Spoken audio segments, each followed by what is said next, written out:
जय महाराष्ट्र.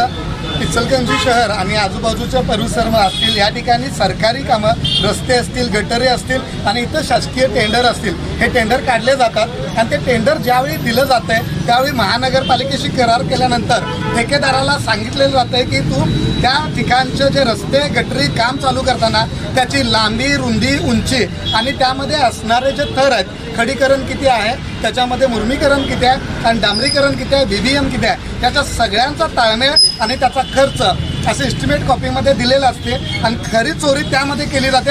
एक एक लेअर त्या ठिकाणचे काढून टाकले जातात. एस्टिमेट कॉपी मागायला गेले, ज्या जागृत नागरिक असतील अशी त्या ठिकाणी मागणी करतात, त्यावेळेला एस्टिमेट कॉपी मागणाऱ्यावर अरेरावीची भाषा केली जाते. जर या महानगरपालिकेत आलं तर संबंधित अधिकारी त्यांच्याशी मिलीभगत असल्याची शंका येते, कारण ते सुद्धा माहिती अधिकाराअंतर्गत ती माहिती मागा असे सांगितले जाते. माहिती अधिकारी खाली